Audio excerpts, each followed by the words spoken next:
Hello, everybody. Welcome back to another installment. I'm in a war with Vimeo at the moment. What's going on? It's like going ham. No one is going to care about this because it's actually really boring bitch work, grunt work that podcasts with video require, none of which I'm really equipped to do. I'm just kind of learning it as I go along.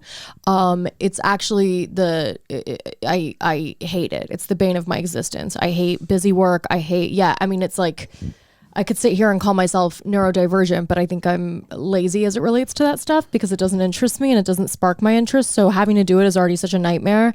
And then whenever there's a bunch of obstacles put in my way by, corporate shell companies, essentially, it really starts to draw my ire. And I start to look into the business practices and why these companies are fucking me. They're literally fucking me Gaddafi style. Straight up, they are.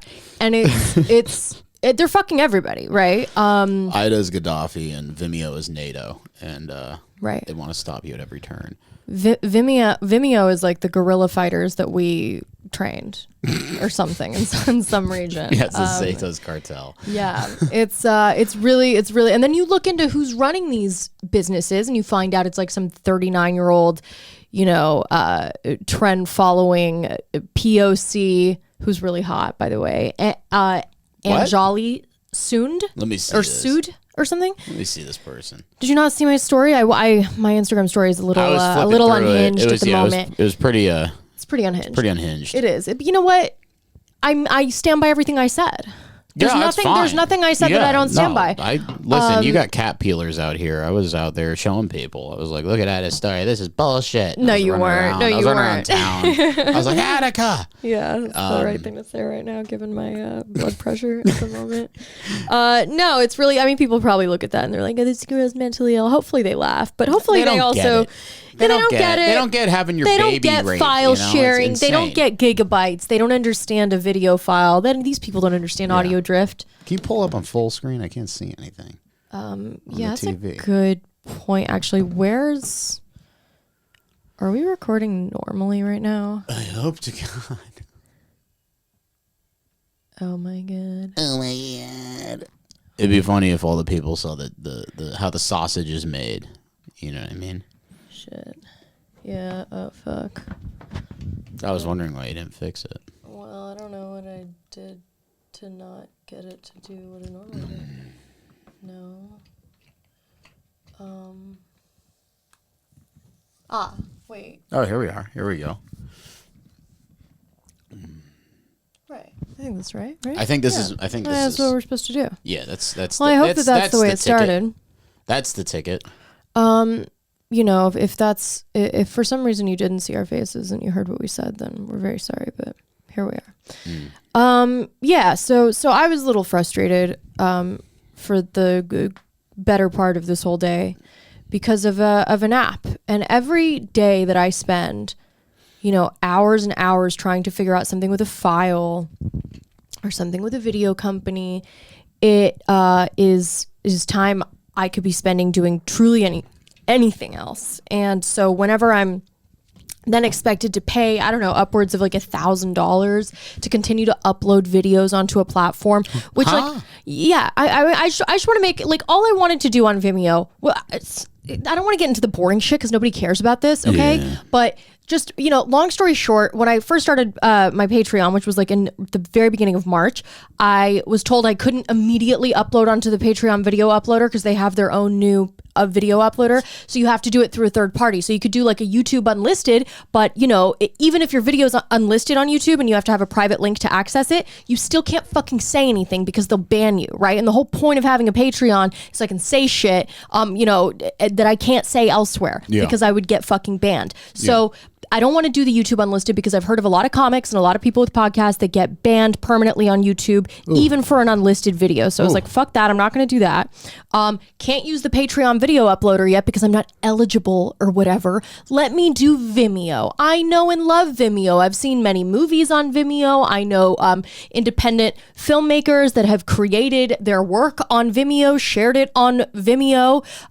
Even today, I have a friend that made a very good documentary actually that everybody should watch by Vin Arfuso about the Palestinian plight that is so often ignored. And it is called Walled Off. And it was produced by Roger Waters and Nelson Mandela's son, whose name is escaping me at the moment, which is, I should just find out. Whatever. But if anyone hasn't seen that, you should watch it. But he had I got to see it on Vimeo, and it was tremendous. And a lot of people use Vimeo as a platform. And, it's fucked up whenever the entire business model has shifted, like so many other things, to this corporate business model that serves no benefit to, content creators or people that are trying to create original content, any sort of artistic effort that anyone might have on a platform such as this. You are no longer able to do that because there are obstacles put in your way. There are corporate incentives and there are bottom lines that these people have to meet. And ultimately I looked into this entire new direction they were going into because I was like, why the fuck do I have to pay? They literally delete your shit off of the platform if you do. So many people have gotten their shit just straight up deleted. Any view count you had, anything like that goes away. But that's not even the important part. It's like, what if that's where you're keeping your content? I mean, you shouldn't. You should have a hard drive or whatever. But it's pretty crazy. There was an article by The Verge that I read about the corporate business model being a lot more favorable to these companies these days because, and they said that Anjali Sud, the new CEO who is a hot piece of ass. Let me tell you, she is so pretty. But just, a snake and a monster and a sociopath, as one would expect. When she took over. How old is she? She is 39. She's been the CEO of Vimeo since she was 33 in 2017. Can you believe that? Jesus, that's some shit, huh? Yeah, she's from Flint, which is crazy. She, immigrant family. They came here to give her a better life, turn her into a sociopath. And, it worked. Fortune's 40 under 40. And now, she just goes and talks about like how hard it is being a woman. And, at the same time, she's fucking everybody in the ass. And Vimeo used to be, it started by a couple of guys that started College Humor or something where they were trying to, let me see if I can get this right. So Vimeo was started by a couple of like college kids. And this is like, this isn't just about my personal story, okay? But like it is kind of symbolic of the entire corporate landscape these days, all of this. And it's not until you have your own personal experience with it, of which many of us have a lot, that you start to realize that everything has shifted in a way that, feels kind of irreversible or you're just so overwhelming that you can't compete with it. Corporations are going to own us pretty soon, and it's like at that point, how different is that from being owned by the government? Like it's just as bad in my opinion in many ways. Okay, so here it is. So Vimeo was founded in November 2004 by the parent company of the humor-based website College Humor as a side project of web developers Jake Lodwick and Zach Klein to share and tag short videos with their friends. So it was designed to be a video sharing site for comedians, essentially, right? Like that's kind of what they were trying to do. Then it was, so then they merged with IAC. They acquired a majority ownership of Connected Ventures, which I guess owned Vimeo.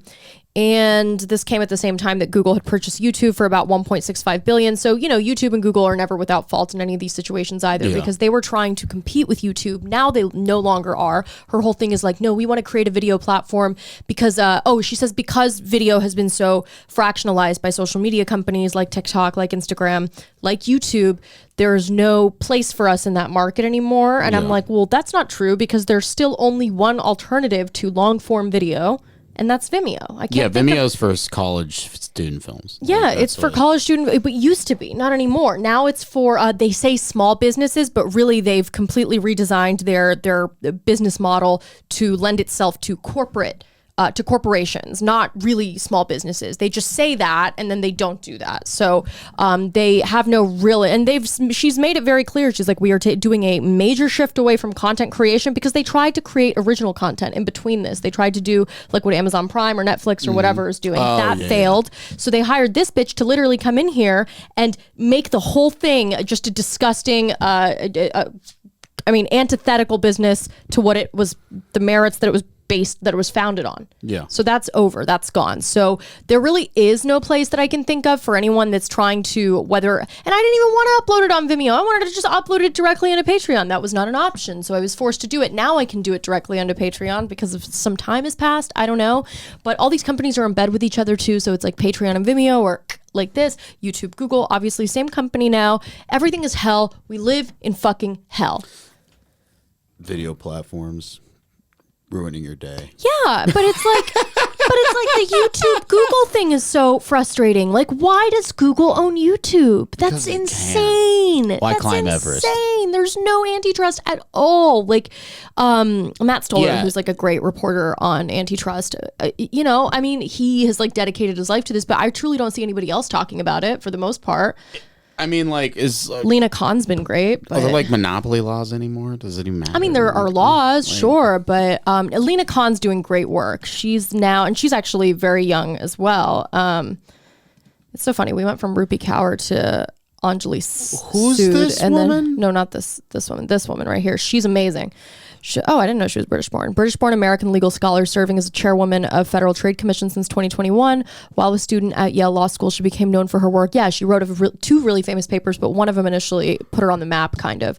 She became known for her work in antitrust and competition law in the U.S. after publishing the influential essay, Amazon's Antitrust Paradox. I actually read quite a bit of that.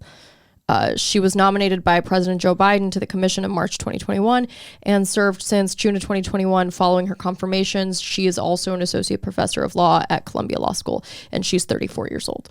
So she's very young as well. But this is what you need. You need people like this to go up against people like the CEOs of, and I'm not saying Vimeo's anywhere near the level of Google or YouTube, but people like Anjali Sud, whose entire purpose in life is to just be a sociopath at the head of a company because that's what she was put on this planet to do. You need people like this, and you need them to be younger because people in their 30s are going to exist for several more decades, unlike people in their 80s and 90s like Dianne Feinstein, who literally probably just like gets lost every day and I mean, she's like 90 years old. She's literally strapped to a hospital bed. And then people are like dragging Ro Khanna for saying that she should resign. She should resign. She's holding up like judicial appointments and all sorts of shit. Yeah. She's fucking, she's senile, probably. Woman's like has dementia. You shouldn't be, like, in public office if you're like over 60. No, but Pelosi says it's like sexism that we're saying that. Whatever. Pelosi's. So, yeah, we all know. I mean, she's, she is what she Can is. These people just retire? Like, don't they want to be happy? No. Like, can they just like fucking go and get a condo? Pelosi's not even the leader of the Democratic Party anymore, but she still runs court. Everything she still has the most influence. And look at the district she was from. San Francisco's literally falling apart. Start fucking baking, okay? So much of this could be avoided if just, Do you know what I would be doing if I had financial security? Like zero sex drive because I'm like 70 years old, and like a wife. I would just be relaxing. Yeah. I would just sit down and watch movies. I'd take walks. But that's why you would never be in this position. These people are not designed to do that. They're fucking demons. No, yeah, that's what they're put on this planet to do, and to their credit, they're doing it swimmingly. But let's look at. I just want you to see. Start swimming. Go swimming. How symbolic is this, or how telling is this of the corporate landscape, especially as it relates to tech? I mean, this is a tech company. Can we play TEDs? Why not? I don't know. They can go fuck themselves. I went to a TED Talk once. It was a fucking piece of shit. Let me tell you. You're brazen. You're brazen. Oh, yeah, this was a long time ago. Whenever you could occasionally see a decent one, Yeah, I remember that is no longer the case. What was the first big TED Talk? Do you remember? Yeah, it was Elizabeth Gilbert who wrote, to my knowledge, it was Elizabeth Gilbert who wrote that Live, Laugh, Love movie. Oh, golly. Eat, Pray, Love. I just remember the Sam Hyde one. People loved that, and I thought it was like kind of pretty overrated. Sam Hyde did it? Oh, he did a fake TED Talk where he went. You haven't seen this? No. Oh I'm not familiar with Sam Hyde at all. He's like, I know. I've heard. I know. It's so weird. I hesitate to even bring his name up on this video, so I don't even know that we should continue talking about him unless it's a Patreon episode. Oh, to be honest, isn't he banned from everything? No, he has a whole YouTube channel. It's got like millions of views and stuff. He's a pretty prominent internet figure. Yeah, I've heard. I just never cared to look into he's it. Very, I'm sure he's funny. He has bad opinions. We're not endorsing Sam Hyde, but He did a fake TED Talk where he was in Roman armor and just spouted TED Talk gibberish for like 30 minutes, and it was just ridiculous. That's kind of a fun. It was very good bit. I believe it. I'm gonna do a TED Talk, and I'm gonna be just like this bitch. Welcome, Anjali. I'm so glad you're here with us today. Thank you, Stephanie. It is great to be here. At Vimeo, you lead a workforce of 1,300 people worldwide. You have creatives, you have finance people, you have technologists. So I'm going to start with a really easy question. What was it like to manage this diverse workforce through a global pandemic, a racial reckoning, and a very fraught return to office? Oh, it was a breeze, Stephanie. Racial It reckoning. was really challenging. Is this rehearsed? Like, Jesus. The only constant Feels has like been it. change. She's aight. And She's pretty. as a come on. leader, I mean, she's pretty, you obviously have a workforce very that's tall. looking for certainty, and they're looking to control what's happening around them. And I think what we all found as leaders, no matter what company you were responsible for, was that you couldn't offer certainty, and you couldn't always control the mean? environment and the things around you. And so, Certainty as it for relates me, to it was really what? about agility. How do we stay flexible as a team? It's amazing that you could say nothing for 23 minutes Yeah, this is giving me Kamala Harris vibes. as we try and but move better, through but better. things. Oh yeah, I mean, she's better to and look then also at. just Yeah, how and a do we better lead with speaker. more humanity? Lead with more you know, humanity. That's my favorite one. Let's lead with more humanity. Let's charge all of our customers upwards of $3,000 to $4,000 just to keep a few videos, just a few gigabytes on your platform, on your video hosting service in 2023. And I'm so sorry, but like it's in 2023. Okay, when we're like this fucking close to ChatGPT just coming and like slitting our throats and taking our jobs and our livelihoods and probably the deeds to our houses, I cannot fathom a world in which we can have all of those technological advancements. You could have Neuralink just on the cusp of fruition, but you can't have a video hosting service be able to handle like 10 gigs, a 10 gigabyte fucking file without spending like an arm and a leg. It's mind-blowing to me. It is fucking mind-blowing to me. It is very crazy how, like, you know, it's funny though, is as a millennial, like in my head, it's like, do you remember when like a 1 gigabyte flash drive was like a huge deal? No, I'm new to all of this shit. Well, dude. I remember like don't when flash understand drives it. first came out. Yeah. When you first started getting flash drives, and it was like, dude, you had like 350 When they weren't megabyte vapes yet. Yeah, they weren't vapes yet. you had like 350 megabyte flash drives, and you had the 1 gig, and everybody wanted the 1 gig flash drive, and then all of a sudden it's like out of like the ability for memory, like so quickly got to like 1 terabyte, like so quick. I remember I had a 160 gigabyte iPod, and I thought I was like God. Yeah, I could just store yeah. as much music on it as humanly possible. And it's like, to me, it's like you're like a 10 gig file. And in my head, I'm like, oh, 10 gigs is kind of a lot, Ida, but it really fucking isn't It anymore. really It's isn't, nothing. dude. Every single one of our episodes is about 10 gigs. That's like, wild to I me. mean, and Yeah, it's yeah, like yeah. that's The kind video? of, yeah, the video. Well, and the yeah. audio. Yeah, the audio's Yeah, very that makes little of sense. it. The video's The the video's vast most majority of of it. it. Yeah, and it just blows my mind that all these technological advancements could be, I mean, not only happening, but happening at our expense. And then you can't have a long form video hosting service that either is an dystopian and going to censor you or make you sit through like a slew of ads. Yeah. And, you know, actually forget the ads. Just don't censor me, because I would have just done the YouTube unlisted. Like that would have been fine. But I don't, you know, I'm wary of that because I've seen people get kind of arbitrarily banned, really without any recourse, and so it's a little scary. And then when you look at, and by the way, I hesitate to even upload this on Patreon because Patreon and Vimeo are together. So sorry, guys, it's going to be the public. If you want to hear us talk about, you know, other stuff, you can come over to the Patreon. But it's you know, it's just very frustrating and it makes no sense to me. And I'm so sorry to be like demanding. I know like Louis C.K., who I love, actually did that bit on. It was like he was like a guest on Letterman or something, and he was saying like.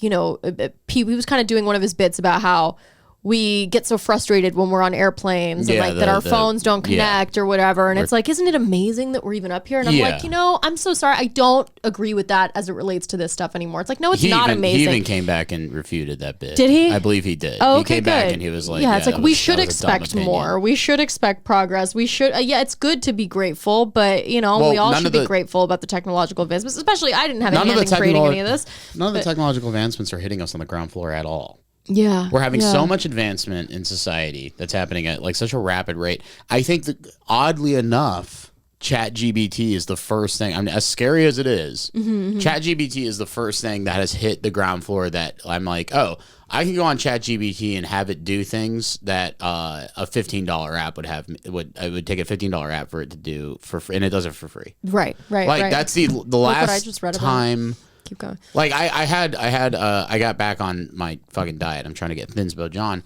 and instead of like downloading fucking some like diet that tracked my macros, I just had ChatGPT do it, and it does it Wait, exceptionally. so you use it now? Actually, it's like now part of. I'm going to use ChatGPT for a work project tomorrow. I just love that you can't pronounce it. What is it? It's ChatGPT. It's GPT. Whatever. I'm a himbo.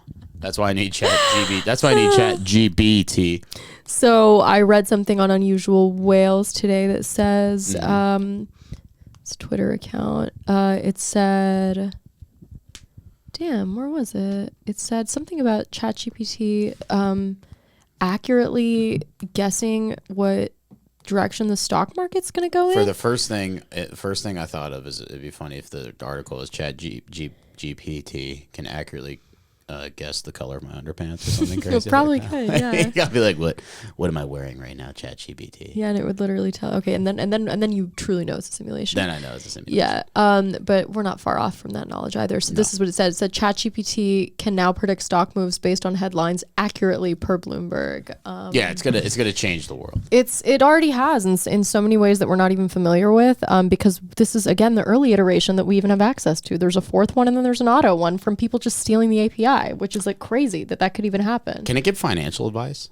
I'm sure. Yeah. No, illegal. ChatGPT is going to be the new Susie Orman. It's going to give everybody a fake credit card. I just take advantage of it while it's free. That's what I'm saying. It's actually funny is that it's actually not free. It's free for us, but that's because they're manufacturing consent and getting us familiar with it and making us kind of weirdly dependent on it in a way that we actually like, because they're just giving us access to this incredible tool as the way they frame it. But really it does cost money. I think each time you ask ChatGPT something, it costs like 5 or 10 cents for some tech or some startup or some VC company is just like hemorrhaging money to get us familiar with it. And I think that's part of what Sam Altman is doing. And then I heard that Elon Musk is doing a rival company to ChatGPT called like XI something. I don't know. So I don't know what any of this means. I just know that the Matrix is real. I want to reread Simulation and Simulacra. Actually, I want to read it. I've never read it. And it's a scary time, and it's deeply unsettling. Well, Vimeo, one of the things I've really learned of the last few years is she also speaks distinctly like she's in the metaverse, which I find interesting as well. She just feels like an AI generated deep fake of a hot woman that you can't even be mad at because she's so pretty, but you can be because she's a complete sociopath and a plague to society. We each experience the world so differently. We have employees who are remote. We have an incredible team in Ukraine. These are we have employees who are on the front lines, who are literally at war. What? On the other hand, you have people. That is true. There are a lot of tech employees in Ukraine that were employed by U.S. companies prior to the invasion, which is odd in and of itself. Let me just tell you. Some guys in a trench somewhere working remotely for Legit. Vimeo. Well, that was before the war even broke out. I was reading an article that's the case. Like we had been employing them in tech for quite some time. Even when I was getting like. Anyway, I'm not going to go into all that. Mental health challenges or burnout. Mental health challenges and burnout. She's doing all of the political talking mental points. Health challenges or burnout. And so I think it was really just the hardest part was not being able to give everyone certainty, not being able to just apply a one-size. Certainty meaning like you don't know if you're going to be able to keep your job because we have layoffs coming because the stock price is plummeting. That's what she means. Rule for everyone. But I ultimately think it forced us as a company to build more trust, because to be agile and flexible and to lead with humanity, you have to trust each other. Lead with humanity. And so I'm sort of optimistic. Elizabeth Holmes vibes to a T. What do you think? Yeah. That actually we're emerging from this time with a culture that is more flexible and nimble. And also she's doing the hands. She's totally doing the hands. Yeah. No, and they all dress like they're fucking Bill Gates. It's pathetic. Yeah. Can you give an example very pretty girl, though. of something that you put into place perhaps during the pandemic to enhance communications or build trust or something specific, create perhaps? a greater Infrared sense of targeting community, or machine even gun to communicate turrets. What is that? What is that? Just machine gun turrets. that there is no certainty, that is a muscle that you think you'll continue to use in the organization far into the future? Yeah, I mean, there's a couple things that we did. One, and we are a video platform, so I obviously have to talk about video. Well, but I'm I mean glad that's entering the sincerely. conversation. Yeah. One of the hardest parts when you're all sort of disparate is you lose context and you lose nuance when you communicate. More vagueness. And we did make a concerted effort The fog to of move war. away from email and chat, text-based But the fog of war in this communication interview. as much as possible. And to actually try, particularly for our leadership team, when we were communicating, to do it with your face and your hands and your body and your emotions. And we did that through live streaming a explored lot each of other's communications, bodies. recording a lot of videos. We sent asynchronous video messages. So I record my screen and just send a note out to people. Every new hire, does a video to Workforce one? changing. What is different? I'll be real with you. I like that. What? The video messaging. Oh, good. Like Good. it. Well, feel free to become a cog in their system, John. I'd enjoy it. Young love of God. millennials I'd be like, and "What even up?" now the Every morning first I'd wake wave up and of send Gen Z coming you into the know, workplace. My CEO looks like You Jasmine. start love bombing your CEO Yeah, on so video I'd chat. I'd be like, my beautiful, I can show you the, world. Shining, shimmering. I think Splendor. it's incredibly different. And one of the things that we think about at Vimeo a lot is a lot of the mechanisms and communication modes that we still use today, they're really antiquated. They were designed for a totally different environment and a totally different generation. But I see a lot of differences. One of them, I think, is the line between your personal life and work life is definitely blending. And we're used to, if you think about your personal life, look at Interesting. TikTok. Like, this generation is used to consuming content, learning, engaging in a very specific way.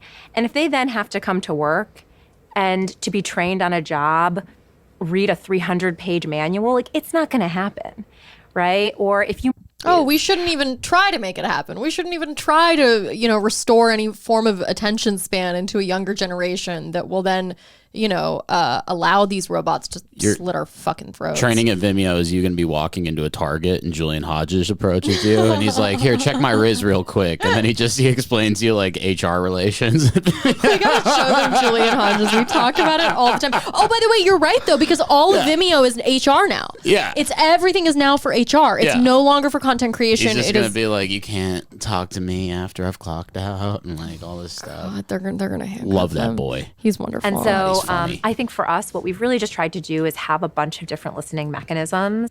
With the flexibility and the purpose that they need, but also the training and the wisdom that comes oftentimes from being in close proximity to a mentor or to somebody. You're going to who's skip done the forward job 5 minutes. It's just going to be her eating that woman's brains. for many more. Wait, who's eating whose brains? The Vimeo CEO. You're going to skip forward 5 minutes. Oh, she There's just doesn't gonna- eat. The Look at lady's her. skull's going to be cracked open. What is your God philosophy willing. and take on making sure that knowledge? I mean, by the way, these are the worst questions of all time. So the interviewer is just as guilty for this shit interviewer. How many views does this have? It was uploaded 3 months ago on a video sharing platform, 53,000. By the Who way, watches by the this? way, only 37 comments. We get more sometimes. Oh, just half saying, of these are just robots. saying, and we get 1/53 Transfer is of the happening. viewership. Half I of think these it's are members of the Wagner group. Major challenge that I don't know that Allegedly. everyone, we're sort of have a solution for. I think about that all the time. We have a very distributed workforce at Vimeo. We have people in over 8 countries. My executive team is entirely distributed. So I've really realized the benefits of being able to have a distributed workforce and being able to attract talent and just be more inclusive. On the flip side, there's definitely, I think a lack of the same kinds of learning opportunities and mentorship, particularly for the youngest. Let's just do this thing as the action. And it's hard, and we're still kind of figuring it out. But I will tell you, some of the things that we've heard from employees have changed our approach to Employees. hybrid work or travel, or even things like our approach to compensation or our Compensation? approach to DE&I. We started paying and people. so I think Yeah, it's more what? just, like I said, that agile listening, like agile. Yeah, you Agile keep listening. harping on that that. we can control at Vimeo. The root cause of a lot This of is the stress opposite of the and- Joe Rogan podcast. Right. Well, how? It's just look at it. Yeah, no, yeah, truly. is sometimes people either don't have enough. This is called Rachel Maddow takes on Silicon Valley, like the way Courtney and Kim took on New York. You know, focus, right? We're being asking people to do too many things. This is the Or they POC don't feel Kardashians like in they're tech supported with in no doing social those things. skills. And that I think is actually where we should be spending more time. Is how do we actually set the right prioritization Big and idea. focus? Big What? idea right now. Yeah. Edit it out if you don't like it. We look at the Glassdoor reviews of working at Vimeo. Oh, I love that. No. I love Glassdoor. I used to, oh my God, I used to spend so much time on Glassdoor kicks Glassdoor ass. just looking up all these companies that people worked for and just saw what kind of life they were living. There's some issue there, right? There's a root cause there that's I feel like I'm stressed because there's too much going on. I don't feel equipped to solve it. What are you talking about, though? as But what are you saying? Do you know what I way mean? you channel how Yeah. you are caring. What does for- this have to do with video sharing and your fucking corporate shift? And what kind of interviewer? I mean, this. Don't you want employees that can handle high stress scenarios? However, like, how do you baptize these people by fire? Like, I don't. It's a good question. I mean, that's the thing, though. Like, it's one thing to be nice to your employees, right? Yeah. You should be, of course. but I you're- doubt that she's doing that. But being nice to your employees should be that, like, it should be in return for being able to handle a workload that other people. Well, how do you? This just sounds like weird mean, I'm emotional not- tribalism. It's bizarre. By the way, we don't know that anything she's saying about like this hybrid work relationship. I mean, I'm sure in tech, obviously, they have to be a little bit more. They have to give a little more leeway to their employees because they kind of demand it, like kind of in the way that France demands, like no more than a 40-hour work week or whatever yeah, it or is. else to get manure poured on you. Yeah, but you also don't know how true this is. You don't know how well their employees are actually treated. You don't know if they're getting properly compensated for, I'm sure, what is a hellish life, but can't be too much worse than what the average person in the country is going through. So I don't know. It's hard to say, but also a lot of the money behind these companies, especially when they go public, it's like you don't even know what is funding anything anymore. It doesn't make. It's all, every one of these is a house of cards. It all just depends on where the stock is at. That can change at a moment's notice. So it's like, yeah, you're working for a casino company or something that you don't, everything can just go belly up in a minute and it doesn't, your employees She's and just how a you are floating empathetic head. Yeah. always should be in service of helping people do their best work, which will deliver results, which will be good for the bottom line. She also came from And marketing. you have to She- believe that. You have to be committed it's to that. odd that And she if became you the use CEO. that consistently in your decision making. I hate the And if I have upspeak. passion, I have So energy, fucking and then I annoying. will, It is I can jarring. kind of. She also keeps harping about being a mom and like let's see this. She looks so good here. I She think just- about How she turned being, Vimeo into a billion-dollar woman, company. mother, Her kids are just a the tech babies from CEO fucking, in Eraserhead. the enterprise software space. the sink. And yeah, I How do good she think looks, I'm her. probably unique in that industry in terms of my Everybody's background. masked up. But I do believe that different perspectives are good, and I think as long as good. we keep different perspectives, What a at the table, we groundbreaking keep thought. Open dialogue. That looks like a and building listening Jason into Bourne each to be other, looking and at through a we're gonna make sniper great rifle decisions. scope. Like, I'm Yeah, excited to kind of bring It's my like Kendall perspective and Jenner's my fucking style loft. to the industry. That he just gave to Greg. So I joined Vimeo about 6 years ago as a director of marketing. And 3 years ago, I was promoted to CEO to help pivot the platform from being a viewing destination that competed with YouTube to being a software platform for businesses. Right. okay. Corporations. All right. Definitely Got was younger, less experienced, and just generally had a very different background than sort of what's traditional.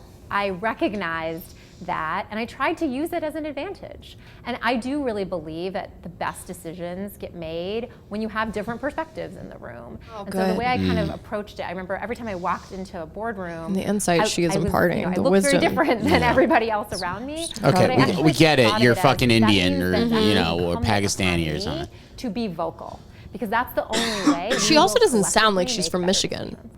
Like, You how know- convenient that she's from Flint. The Michigan accent varies stereotypical so kind of much. immigrant None of them sound like this, though. I grew up in Well, if you're Michigan, from in a Pontiac, very you're gonna tight-knit have that. community of other She's from Flint. Indian I know, but families. Flint, like, And I think people my in dad's a Detroit probably sound physician, normal. but Flint his probably true sound passion normal. is entrepreneurship. I don't know. And She got out of there so he quick. raised She went to me boarding believe school in that Massachusetts at the the age of best way you 14. can So Oh, she's yeah, like barely okay, yeah. from Flint. is by creating jobs. I think all of Oh, that shit, did she go to that really created in me expensive at a boarding very school? young age, a Probably. desire Ooh. to Yeah, it I was think a I know which really- one you're talking about. To build I think she things talks about and it. to have an impact on a community. What is that But I do behind her? A feel fucking in some X-ray of her ways, like, spine? My parents' don't know. like American dream has kind of come true for me. Oh, here we Oh, go. good. We need this video to humanize her. Yeah. Let's humanize a sociopath. I think being a mother has made me both stronger and more empathetic. I look As at it my should, you know, colleagues as, and you it's know. like I It didn't has not, appreciate Sean. what She's was happening lying. in their personal lives and how hard Being a mother has made me She spent weaker. a total of 3 days with this child. Can we please be honest with ourselves? I mean, God, this is an actor. It's not even Yeah. her kid. And there were so many things about the way that we work in the past that I just were so insensitive to working parents that I never appreciated. I mean, I was the one before I had a kid who was like, why aren't we doing the 6 o'clock call? You know, without realizing that's the window for a lot of people to see their kids. So I think 6 it's been o'clock? obviously an incredible experience. kids I'm are a very waking up at proud 9. mother. I mean, it's But just a bunch of also just nothing. think, you know, it's saying it's a bunch of challenging nothing. one, and if you can survive it, makes you stronger. And I do think it's the job of folks like me and other leaders to make it easier. I for working like people who are like, yeah, I'm a parent, made me a better person. But like, honestly, it should be I don't like this like string nowadays where people act like being a parent is like the equivalent of being like a marathon runner. Or being a coal miner, It should come, you know, yeah, in it should come Chile. pretty fucking naturally. Like I remember one of my buddies one time told me, is like, if you can't physically pass like army basic training, like you're half a man. Like that's ridiculous. Like everyone should be able to do that. Like there's Well. basic standards in life, and it's like being a parent. Like if I had a kid right now, like I have nothing. I'm not fine. My kid would be born in poverty. Like it's like Yeah. I do a fine job. You know, everyone should be able to just automatically have a kid and be okay. You know, Well, not everybody should have a kid. not everyone should have a kid, but everyone should be able to handle it, and you shouldn't get a big fucking. You shouldn't be able to ooh rah rah yourself for having a fucking kid. Yeah, that's true. I mean, look at this. Look at this right here. Fucking a failure. How Anjali Sud turned Vimeo from a failure to $1 billion winner in the role of the role AI will soon play. Oh, fabulous! Hi, this was everyone. 3 weeks I'm ago. Diane Brady. I'm here with Anjali. Hi, Sud, Diane who's from the Forbes. CEO Hello, of Vimeo. Diane. Anjali, I'm nice sure to you're see really you. going to do some good digging here Thank for you, us, Diane. right? It is great to be talking to you. So, I want to start with the climate that we're in. You know, there's that been an a lot Emmy? of discussion Let's start with the climate that we're in. around generative Whatever that AI and the means. impact that'll have on Oh, okay. AI. activity. Never I mind. know that Sorry, you've Diane. gone through, Carry on. like many other tech companies, you know, some periods of downsizing. What are you thinking about in terms of the opportunities right now in this environment for Vimeo? Oh, well, you know, I think for Vimeo, we set out about 6 years ago now to pivot the platform away from competing with YouTube and She looks really like an to AI being generated a platform person. that could power video for work. And Power video it has for work certainly in a been, corporate we environment had the only. boom of the pandemic. We're in a challenge time now. I like how this is your great Think revenge. about our It goals. just, I mean, Goals have fuck this changed, bitch. which Do you know is what I mean? what And it's are not even just her, like allegedly, fuck her, like not whatever. It's not even just her. It's she's so emblematic of the problem with Yeah. corporate culture today and why it is so all consuming and why we're just in a trap. Anywhere you turn, you're being swallowed by a corporation whole and you have no recourse.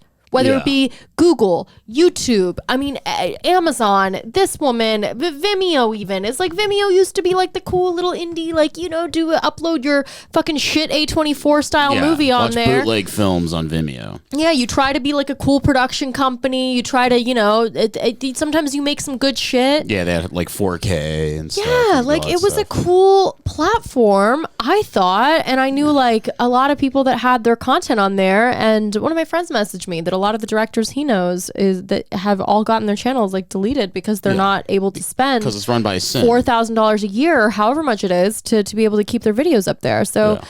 you know, it's not specifically her because she's just a floating head. She's a warm body that's filling this position because she's just an empty person that has no character, that went to Harvard Business School or whatever, and thinks that the whole reason that her family moved here is so that she could do something like this, which I guess that's the way she was raised. Then fine, but it's like, this is not what this company set out to do. And it's just crazy. I mean, they deleted every single one of my videos, and it's like not a big deal for me, but I really think about it and I'm like, what if I was a director making movies or something? Like, where else would I put my shit if you don't want to put it on YouTube? Like, yeah, it's annoying. Video, far easier and more. You also can only upload like 20 gigs a week if you spend $50 a month, which is crazy because it's like, what if you're doing multiple episodes? What if you go slightly over 20 gigs? It's just ridiculous. Every employee, and it's not 50, it's more than 50. To be able to create and share content. That was for like the lowest same way amount. that they do on TikTok in their personal lives. And the same way that they use images or text or email today. The sweet spot. Look at these chapters. Gamification, using TikTok, lessons learned. I'm trying to figure out what that framed photo is. But also in just building the right probably products Marina that we can Abramovich. deliver to our customers in an intuitive and easy way. And I think there's a lot of innovation left. We really think we're early. Whatever that means. Great content. Certainly on the flip side, you need to start planning your revenge. What am I going to do? I mean? What am I going to So do? you've already started Vimeo. Well, you've already started the pen is mightier than the sword kind of mode. You know what I mean? Yeah, I guess.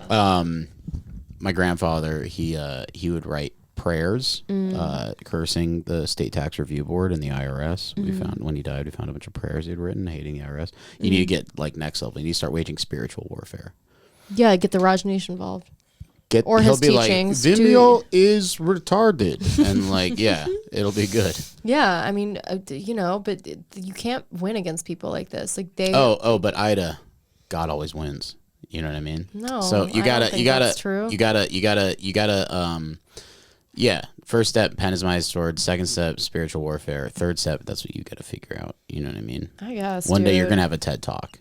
Well, it's like I would love to sit here and talk about whatever else was happening throughout the week, but unfortunately, I was busy dealing with all of the bullshit that this bitch implemented at her tenure at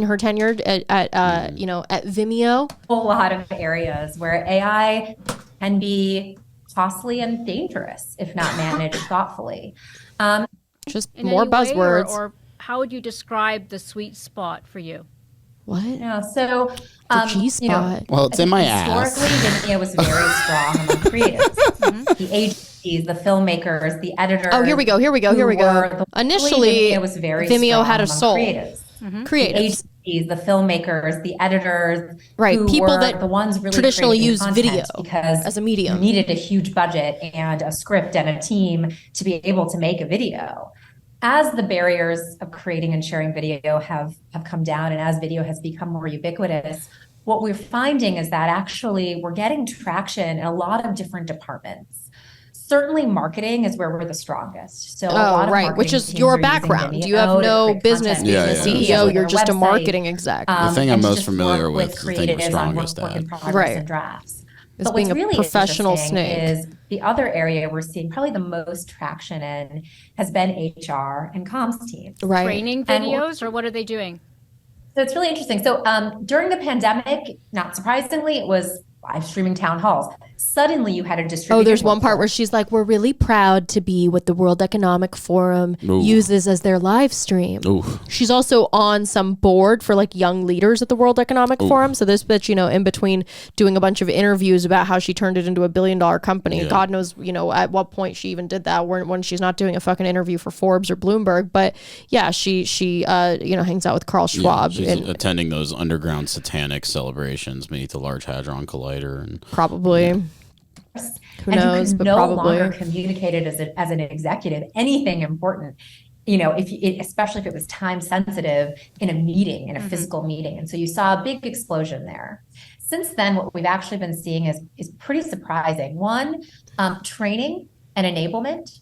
So the idea Enablement. that What a you used nice to have word. somebody, fly Enablement. to every region to have an in-person training that wasn't recorded, and you couldn't go back and search. How do you? Can you imagine this being your life and not killing yourself, even with all of the perks? We're seeing things like we launched an interactive What an empty video existence. feature, a feature that makes a video clickable. We originally thought that would be primarily used to make something shoppable. And I'm not an idiot. Like, I know this is what CEOs do. Okay, I wasn't born yesterday. I know that her entire job is obviously to increase the revenue of a company. That is the whole point of a chief executive officer. That is their whole entire reason for existing, is to grow the fucking business. And in whatever snake, gross ways you have to do that, like, fine, that's what it takes. But there is something about this, like, at least back in the day, like, you had some Wall Street people that were like, as disgusting as they were like fun. Or maybe not. I don't know. I guess I just can't stand this whole tech culture and the way that they all conduct themselves. It's so lacking of any, human element, really. And they just feel like robots. They feel like cyborgs. Where with Frank Zappa, where he was talking about how old, like back in the day when it was like cigar chomping, like A&R guys that were just like in it for the money, didn't give a fuck about music whatsoever. They made actually better creative decisions than he said when you started getting like hip music influencers in there. Right, you need a balance. The cigar chomping guys that just drank cognac and didn't give a shit, they would just be like, all right, yeah, the young kids like this, fuck it, let's put it on. But and then you get the creative kind of guys coming in, and they were just like, no, my opinion starts mattering, and then this and that, and this and that. So you need a blend, but this is like, you have to be an Elizabeth Holmes, Theranos ass, like e-commerce freak video to even be accepted into a position like outfit, this. That kind of thing. I feel like I'm going to run into it at Erewhon. A lot of marketing teams. I feel like I'm going to run into her at Erewhon. Oh, totally. What's interesting, Diana, is that we're actually seeing She's literally just like a human traction. equivalent of a $17 smoothie. Bro, I went to Erewhon the other day just out of curiosity. Sometimes I've never been. They have good sushi. It's expensive, but it's fun. Just go to a sushi place. I know, but sometimes you don't want to like deal with whatever. I just went. Okay, I never go. I literally never go. But which one did you go to? The one right here. Okay. And some girl came up to me, like some random girl who was like a tourist, I guess, in LA, and she was like, "Can you please take a picture of me here? Like, I'm not from here, and like my friend." And I was like, I was so horrified, but I didn't want to be like rude. At first, did you think that she was like a fan? You're like, no, you're like, it's happening again. Oh, of course not. No. Fan, please, no.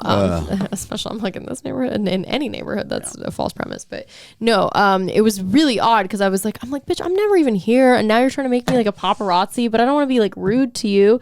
So I was like, okay, like I was like, okay, here you go. But then the employees start looking because there's a lot of celebrities in there, so it's like they probably think that I'm like taking a picture of like fucking, I don't know, cousin Greg walking through the grain-free cereal aisle, and I'm not trying to do that. I'm just, this bitch from, I don't know, somewhere else is like begging me to take a photo of her, in front of the $50 soup section.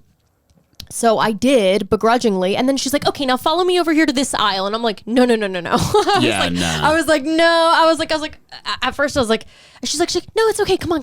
I was like, she just wanted to be your friend. It was really, she told me I was really pretty to get her to get me to do this for her. Yeah. And I did it. And I was like, okay, like, she'll probably just like look at me and be like, bitch, your net worth is not what the rest of these are. You take the photo. Probably. I don't know. And so I took one more, and then I was like, okay, like the employees are looking, and she's like, no, they're not looking. Like, keep going. What about right here? You're about to get taken. She was like, come out to the van in the front of the house. But even if I wasn't, like, it's so undignified. Like, what is wrong with people? And you realize, like, between her and Anjali, it's like, among HR teams, Europe just might be the place. Like, want to train your sales force, want to train your new hire. Europe might be the answer. Those interactive. Moving to Europe, why not? No, choose your own journey and adventure. Cafe au lait. The next generation coming in, French cafe, doesn't have the attention span to read a training manual. They're on TikTok and Roblox all day in their personal lives. They need lessons learned in the last couple of years around communicating authentically. Oh, here, this is a great part. Lessons. Okay. Okay. I would say I've learned in the last couple of years around communicating authentically and in a trusted way with employees. And I'm certainly not perfect, but these are my lessons. The first is I think you have to be comfortable. And in some ways, it's like an act of real vulnerability to be real and unscripted. The power of communicating in video instead of an email is that email got edited and She's your comms obsessed, team wrote it, and then somebody like this changed is her this whole word. life. Yeah, it's But when you ridiculous. just record a message, and I'm not talking about a fancy edited video, I'm talking about And just these are record a like message. free agent CEOs. I mean, the second this company goes belly up, they'll just do an MBA trade to some other fucking shit Yeah. place, and she'll just From implement the me same to our horse shit employees, there. telling them about important news. The more unscripted I can be, the more real and trusted it comes across. What does that And that mean? requires- She's why I sending say videos like at the end of really Tropic the Thunder leader. when the guy's got the, because the we fucking have to panda use bear on ourselves. the knife. She's like, Take the mask team, off. we are going to have and to be go full comfortable retard today. being direct Okay? in the video. And that means not just She's the like, words listen we up, you say, fucking the assholes. body languages, the context, right? It all comes across in a video very differently than in an email. And so I think that's one. As a And publicly I traded think company, I'm betting that we're gonna the go leaders of full tomorrow retard. will get far more the out leaders their of teams tomorrow. Love if that. they can be Love comfortable that. being The unscripted leaders and of real tomorrow. in a very human medium like video. Human medium. The other thing Something I you know see very a little lot, about. I've started particularly from the communicating younger using only generation, Andrew Tate They don't want videos. to be told Dude, she would fuck about a Andrew decision Tate's or the brains what out if she got a without chance. starting with the why. If Top G I was in think was what in I charge mean of by Vimeo, that is dude. Yeah. explaining God. to people not just, oh, He's we made back, this difficult decision. by the way. Wait, Or who? we're gonna Top do G? X I thought you were saying. Y. I thought you said Mick But G, giving the them director of the the new Charlie's respect Angels. Yeah. Who are you to talking about? Share Tate. context. Top Here are the G is trade-offs. Andrew That's Tate? his Here's name. how He we calls himself good. Top G. who was involved. That's kind of like a comms. If Andrew 101 Tate had a no-no chin, from you traditional know, comms was like, he had just more tell of a them chin. what you need to He tell them. wouldn't be where he's I at. think people today, Men with particularly chins. next His brother's much they better want to better feel looking like than he is. you are being Neither of them do transparent. anything for me. And even if they don't agree with your decision or it's a hard He needs a decision, chin and I've made implant. my It is share what of it them is. in the last year, people will respect it a lot more if you take the time to explain the why. And then my last, The lesson, why. and this sort of speaks to interactive video, is an example which I just shared, which is we have to move from this idea of like a lean back broadcast. Like let me Lean broadcast something to you Lean and back. tell you something that you're going to listen to and absorb and then go follow, and create more of a lean. God, she's using like Hitler level body language. Like it's right. crazy. She's like, We know that Golly. these are opportunities to rebuild. Yeah, this woman's on so and- many and to drugs. be- Look at her face. We've got She's especially fucking- at a she's time just like this, gone. with such I go to the innovation. barber and I tell him to give me that coconut What are you haircut. seeing? Yeah. Again, you can Yeah. talk about it in the me context the Bam of Bam. video The or Bam with your Bam. customers, but where are the areas of growth are? We're talking about the how. This how to woman engage sounds like people. she's what from about Flint. the growth. what and some of the things that you see generating excitement? What, bro? I think the smartest companies, This and is I think the a lot of companies this right is now It's just horror. are so- looking at It's this. horrific. It's so awful. It's so awful. I mean, like, I'm sorry the that Glassdoor. we spent all this time talking about Vimeo, but like, yeah, actually, let's look at the Look at the Glassdoor. Do a dramatic reading of Glassdoor Vimeo. You'll be like, I was pissing my pants and being as real as possible on an email video I sent to what's her face? Anjali Sud. Anjali Sud. Let's see, Glassdoor. Oh, good. I gotta sign in with Google on Glassdoor. That's fun. Amazing. Glassdoor, Vimeo. What's it like to work at Vimeo? What do we got? 3.4 out of 5. 66% apparently approve of the CEO. Not She good. has 123 ratings on here. Let's see. Not good. This reminds me of Rate My Professor in college. Great culture, remote work, great people. Okay, so it's remote. So you are a little removed from her. So when she's talking about this like vague transparency, it's probably because she does like a video stream once every few Yeah, very weeks. culty. Sinking ship, poor management. Here we go. Okay, that's what I'm looking for. Oh, I have to sign in. Yeah, you're gonna have to fucking.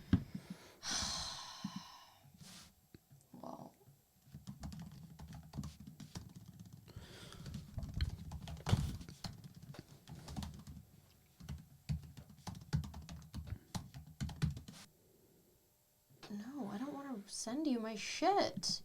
Why do you have... I'm gonna say I'm a CEO. CEO founder. Great. Continue. Select your industry. Tech. Engineering. Or let's just say let's say product management. Vimeo. Select. Full-time. Great.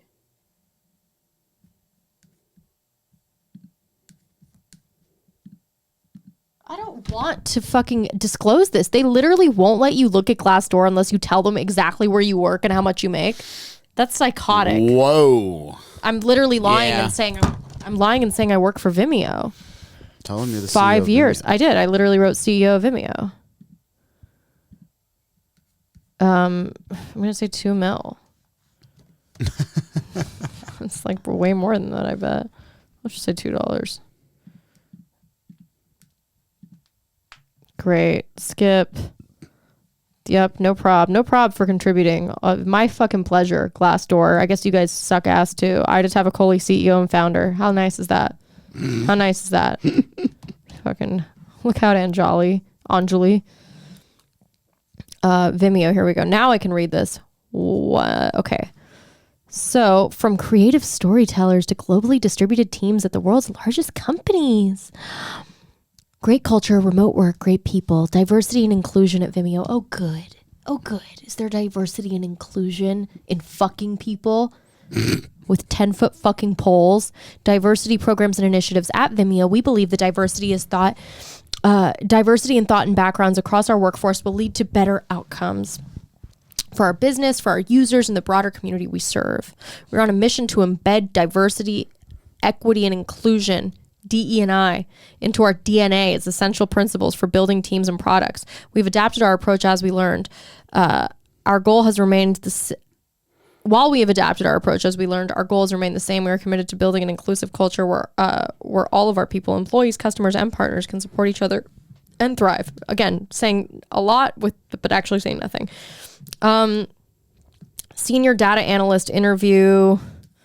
Where are like the actual reviews, dude? Like over here we go. It's just overview. So it says sinking ship, poor management. It says the office is nice. That's the pros. The cons, briefly. Atmosphere of a sinking ship, poor business decisions by the C-level management, too much effort on B2B, while the content creators, who are the base of the base customers of the company, yep, there we go, left abandoned. The CEO is a big hypocrite, doesn't care for her employees while trying to show that she does. She also makes poor business decisions, especially when she implemented a business model that will work only in a COVID world, which caused second round massive layoffs earlier this year. Yep, I did read that. And it's definitely not the last one. Not surprised the stock has plummeted by 95% and not showing any signs of recovery. The CTO doesn't know what he's doing and doesn't know how to handle the massive tech debt. Every time somebody is facing him with that, he's got a different excuse why we shouldn't handle it. Most of the engineers I'm talking to are looking for a new job, same as me, because it looks like the third and fourth round of layoffs are right around the corner. This is not the right time to start working for Vimeo because you'll probably be looking for a new job soon. Oh, good. Sinking ship since the spin. Yeah, somebody else writing the same thing. There are a few lovely humans who care about their work and the people around them. However, they are truly few and far between. There are not many good engineers, so it's fairly easy to do minimal work and still be a top performer. Leadership has made awful decisions since going public, for which employees pay the price. 11% were laid off yesterday, which is the second round of layoffs in less than a year. The people chose to leave were some of the best talent the company ever had. So yeah, worst management experience ever is another one. Confused company that bet it all on the COVID economy. Yep, at her behest. Look, I mean, just a lot of it's just bad. Some of them say it's a good place to work. Another one, house of cards, toxic work environment is ignored. Advice to management: salary is not enough to retain quality employees and to keep them happy, even in this economy. Pay attention to individual and team morale. Do not vilify the few that are brave enough to speak up about the lack of morale, whatever. Jump ship. Everyone's saying it's about to end. Great benefits, poor role clarity and career progression. Unorganized and risky. Nice company, but not structured. Yeah, so a lot of bullshit. I mean, in The Verge, I don't want to harp on this stuff too much. I guess I have. I've spent like about an hour and a half talking about it probably, but not really, but about an hour. But it's frustrating because it's not really about Vimeo. It's just about what everything else is now. It's just a corporate fucking hell. We live in hell. Yeah, and it's like... This is such a it's so funny because my career trajectory has led me to cremate dogs and burn and make cocktails and not do anything that requires a resume. And it's so bizarre that like people I'm very happy at my job. Like I like it. Yeah. These people hate it. Yeah, well, I mean, Make a lot more than me. they hate it because they're at least you're interacting with human beings and you feel like you're on your feet. You're not Did you sitting put in on a an desk emo? all day. Yeah, I did. I needed it. I needed it after all of this. This is what we're gonna do. Yeah. All right, so we're gonna forget about Vimeo. I'm gonna do a guided meditation for you. All right. Okay. Focus on the tip of your nose, and then think you're in a dark. Picture you're in like a nice assembly hall. Okay. And this music's kind of playing in the background. Think like The Shining. Right? Okay. Yeah. It's like again comforting, liminal space, but also like comforting, but also slightly disturbing. And then all of a sudden you see the sea of. You're not meditating right now. Focus. Oh, I'm sorry. Okay. Sorry. The CEO. You said the CEO. The CEO of Vimeo walks out. And she's got a big rock in her hand. Ding, like Don Draper. Oh yeah, big rock in her hand. Big rock in her hand, and she's running at you at full speed. It's just a diamond that somebody mined, some kid mined. Oh, that's so funny. I just saw a video of a company, Natural. Hold on, let me see if you can find this. Look this up on YouTube. My friend was making fun of it. Look up Only Natural Diamonds. Only Natural Diamonds, all one word. Big Nat. Or just look up Only Natural Diamonds. Only Natural Diamonds. What is this? Just look it up. I mean, this episode's not going to be that exciting, but it's like, it is what it is. It's there. Hold on. Only Natural Diamonds. Okay, go. Look up. How much time we got left? We got a little bit, but we're gonna wander off to the Patreon pretty soon. I'm gonna talk some real shit on there because there's some stuff I can't really say on here. Ooh, you have tea. I mean, I'm not gonna go. Do you have Ida's Hollywood tea? A little bit. Just I was slandered. By who? The other day, by a group of people. By a group of people? Yeah, to my face. Where? Anyways, I destroyed them. It was fine. When? It was fine. So, why didn't you tell me about this, dude? Because I won. Shooters. Because I won, like you got always. Shooters. No, I won and I handled it. And no, it wasn't like real slander, but it was pointed. It was pointed. I'll put it that way. I got slandered this morning. I interviewed a new roommate, and oh right. I'm gonna be honest with you. Yeah. I do dishes in my house. Yeah. Probably 4 times a week. That's a lot. That's a lot. That's a lot. Yeah. Whenever I'm cooking, I do dishes while I cook. So I'm always in the kitchen. I go back and forth from the sink to the stove, sink to the stove, sink to the stove. Yeah. And my roommate, I was interviewing a new roommate, and I was telling the new roommate that I do dishes whenever I cook, and I just do other people's dishes. It doesn't really bother me. Yeah. And my other roommate rolled his eyes at me when I said that. Why? Because there's infighting. There's infighting. There's infighting happening at your domicile. I pay all the bills. Well, what? Then why do you have roommates? No. I mean, I'm the one who handles the. Oh, right. Okay. You handle the logistical paying of the bills. I pay all the bills. Secretarial. I have bought all the toilet paper since God knows when. I've bought all the laundry detergent that everyone uses since God knows when. Yeah. I've bought all the paper towels since God knows when. Tinfoil, Ziploc bags. I just bought a whole new set of fucking silverware for everybody to use. Yeah, plates, everything. All my fucking money.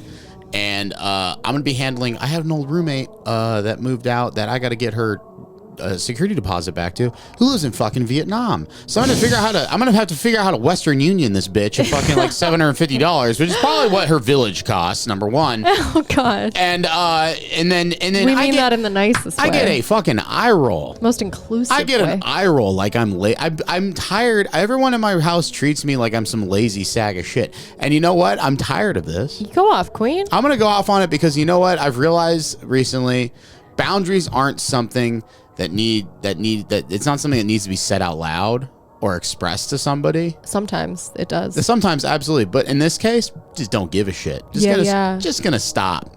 You do you. Just gonna stop. You know how I didn't have fucking toilet paper? I got 2 bathrooms, one upstairs, one downstairs. I didn't have toilet paper in my upstairs bathroom for like fucking 2 weeks. Really? Yeah, and I just want to see how long it would take. hands? I just want to see how long it would take. Oh, to see How long it would take until one of them before bought one it? of them bought fucking toilet paper. Why don't you just express like, hey man, will you buy some toilet paper? Well, here's what's gonna happen: is I'm gonna go tomorrow. I'm just gonna be like, "What the fuck is your deal?" To which one? The thing is to the one who rolled his eyes. The thing is when he rolled his eyes at me, he immediately backpedaled, and like 5 minutes later, he's like, "I didn't mean to come at you." Right, And I because was he like, remembered. yeah. He remembered all the not to shit. bite the hand that buys the toilet paper. Here's the other fucking deal. Here's the other fucking deal. What? It's like I feel like the Married with Children guy when I'm in there sometimes. Oh sure, I had guess what my electric bill was for December, January. I don't know. $1,000. Oh, goddamn. Okay, we're still recovering from that. I'm like fucking. Yeah, because you have no choice here in LA but to use the Cutting away. LADWP because in Texas there's No, Pasadena. I use Pasadena Electric. Oh, you They can have use their own something power else. plant there. Oh They have well, their own like, power plant. good I for go to them. City Hall. I pay my The rest electric of bill. us have to fucking pay with the LADWP. I go to City Hall Another like fucking, monopoly. like speaking fucking of, Batman. Every you month. literally go to I City go Hall. to City Hall and pay it in person. What, like an 80-year-old woman? Yes, because fucking I like using a check at a I like grocery store, talking holding to- up the line. Exactly. I like talking to a person, and there have been a couple times when I'm at City Hall that I demand to see. I go to the mayor's Oh, office and I John, demand to this see is him. sad. I just want to meet the mayor. I've never met a mayor. You're not going to meet the mayor. You're going I've to meet tried. like a clerk. Who, Yeah, I meant to. who I could keep give talking two to the clerk. shits I'm like, let me about get a you. picture with the mayor. I just keep saying it. You're like, let me get the keys to the city, please. I want the key to the city. I want a picture with the mayor. I'm from Pasadena. I deserve to meet the mayor. And if he doesn't want to meet me, then he's not a good public office person. Yeah. You know what I mean? And Yeah. this is what I'm angry about. It's bothered me all fucking day. What? Just the disrespect. The disrespect. The disrespect. Yeah, I relate to that. And I understand. I feel that. I heavy, understand. Heavy. I understand that, often you won't see someone doing something that they do. And it bothers, and maybe because if a tree falls in the woods, nobody's around to see it, doesn't make a noise. So maybe they don't see me doing dishes, but I do a lot of fucking dishes. I do a lot of fucking dishes. I believe you. I do a lot of dishes, and John. I wasn't the best roommate for a while, but I got my shit together and I started being tidier. And you're a team player. No, I'm not a people pleaser. I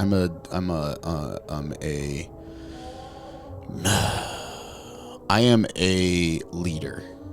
You're a leader. Okay. leader. Okay. I'm a leader. Is this of the turning into house. John's narcissistic dreamscape a John's little narcissistic bit? dreamscape. Yeah. I'm a leader. I'm a John is like- I'm a generalissimo. He's like, I'm a samurai. I'm a Napoleon. samurai. I'm a Ronin. Yeah. So I've realized I just have to. I'm just gonna live alone from now on. Oh. I'm just gonna live alone from now on. Okay. It's easier. It's way easier. I don't give a fuck. You're gonna go a little crazy though on your own. Don't you I've think? lived the happiest I've ever been was living alone. Okay. I lived alone in East LA and I loved it. I would make myself little treats. I would sit down. It was very Animal Crossing. Sure. I had a little. Very Hawkeye. Oh my God, my room was maybe twice the size of this room. Okay. That was my apartment. It was twice the size of this room. I had a bed. I had a little Chinese screen that separated my bed from my sitting area, which I Yeah. enjoyed my breakfast in every morning. I had a mini fridge. I had a partition. I had a kitchenette. I had a partition. I had vintage furniture that Bev had given me, and I would enjoy my little treats and sit on my couch every morning and listen to the people pass me by on the street. And I had a little tiny fake electric fireplace in my sitting area, and I'd turn it on. And my entire roof, my ceiling, I was like 22. It was very 22 years old of me.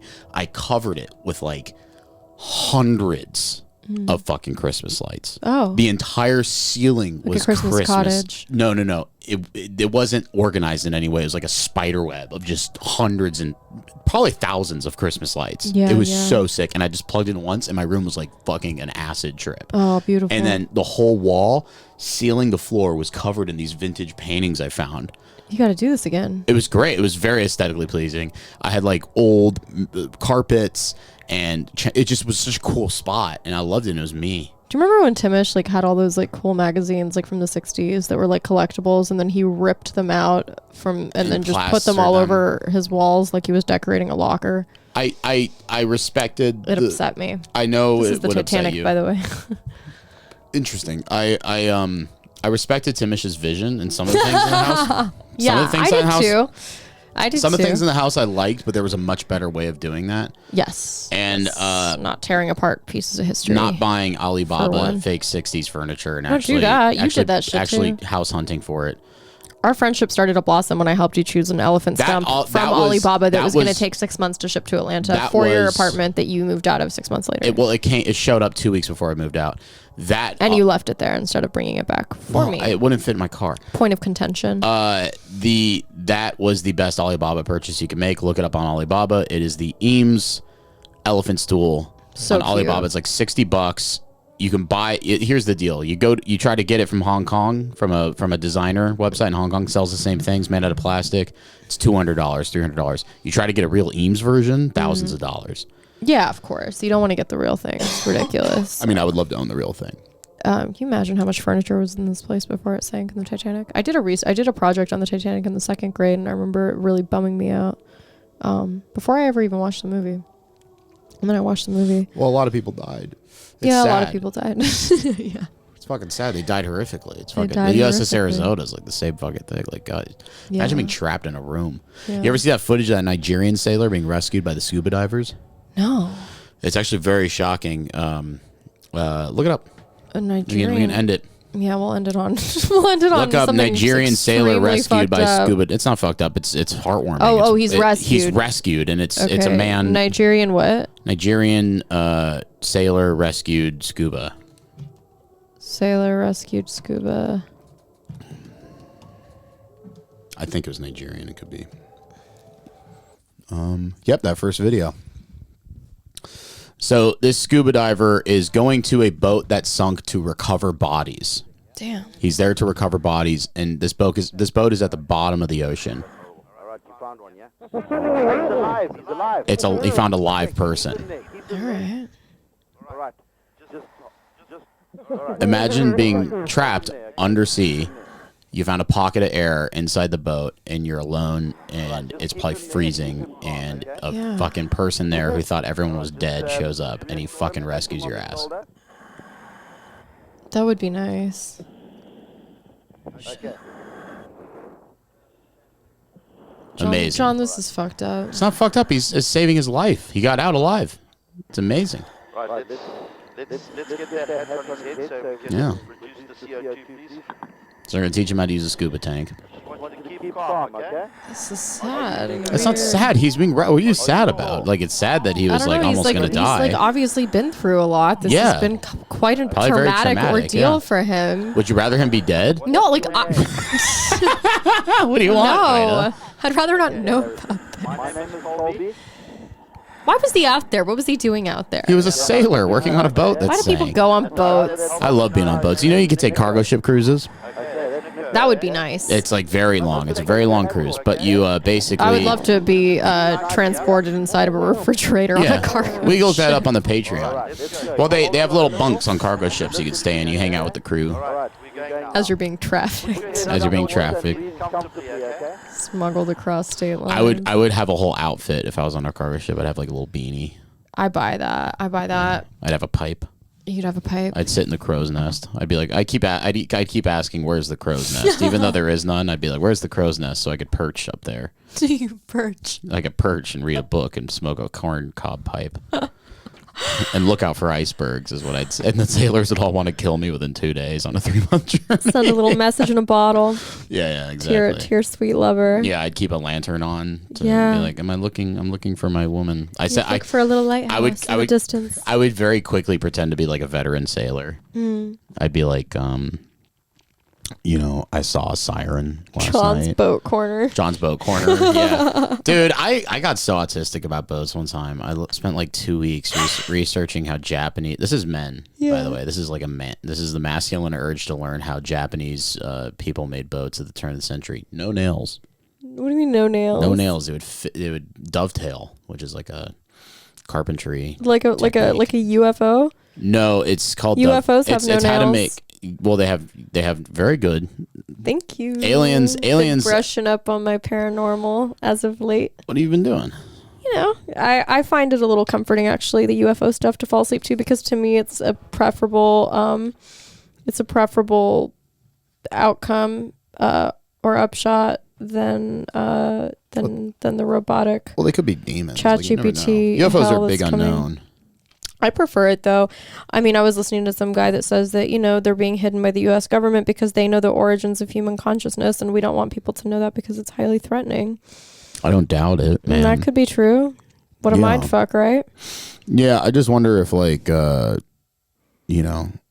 we ever going to find out if ghosts are real? No, we're just going to be... Do the aliens know if ghosts are real? I bet fucking Anjali Sud knows. Anjali Sud. Yeah. You ever probably learned some shit at her, Skull and Bones Club at Harvard Business School. Shit's so scary. Fucking everything sucks. You ever see a ghost? No, never. I'd love to see a ghost. Dweeb. Fucking open invitation to ghosts. All right, guys, we're going to move it to the Patreon. I'm sorry my morale was so shattered during this one, okay? Yeah, I let Ida cook this entire episode. Well, it's just I got to get it out of my system at some point, because it's I have not had time to read anything or research anything or look into anything, all of my favorite things to do, because I've been so fed up with video sharing. My favorite pastime. Love doing that. And then at some point I have to figure out how to make a clip. How daunting is that? I don't even know how to make a clip. I'm actually actively reaching how to do that. I'm downloading some that's good. I've downloaded some I've downloaded for it or something. Well, I'm actually really good at editing and putting funny things together. It's an art form, but it sucks. It's not fun to do. Remember the damn we can't all be Jinx. Was it Netanyahu video I made? No. I love doing stuff like that. You'll have to send it to me. But I'm downloading some TikTok stuff and some text video things, and I should download some Chinese spy software. Putting in there. That's one project, and I have to finish another project, and I'm gonna start doing it tomorrow. So yeah, I hate tasks. Tasks suck. It's more like the problem is I can hyper focus when I start the task, but it's just the second I it's getting me to start is tough. The big key is agility. And we have to be really agile and communicate effectively to our team. And on a broader level, you really have to look at when you're restructuring a business model from the ground floor, you have to make sure that your team isn't suffering from, burnout or mental health issues. And, sometimes that 6:00 call is when somebody could be screaming at their kid that they otherwise would never see. Myself. Yeah. And, sometimes these things can be, interrupted. And so we just want to make sure that we are providing an inclusive and equitable work environment for our highly valued staff, and to let them know that we just want to be transparent, and we just want to cut out the middleman, and we just really want to get to the root of these issues. And most importantly of all, we don't want to miss the nuance of what it is that we're doing. And I'm not going to tell you what it is that we're doing, because I don't exactly know. As a marketing director myself, who was just kind of inserted and injected into a place that I had no business being in, I can tell you that what I have learned, the lessons I have gleaned, is that I just want to empower my employees to be as sociopathic as I am. And if they can do that, then that's going to better help us get to a good place in the stock market. We really want to ascend, and I just want to provide the tools for people to do that. We just want to ascend. We just want to ascend into the, power hungry monsters that we are deep down. We just want to see those dreams become fully realized. All right, everybody. As the CEO and founder of Vimeo, I wish you all the best in the world. And if you work for a corporation, run.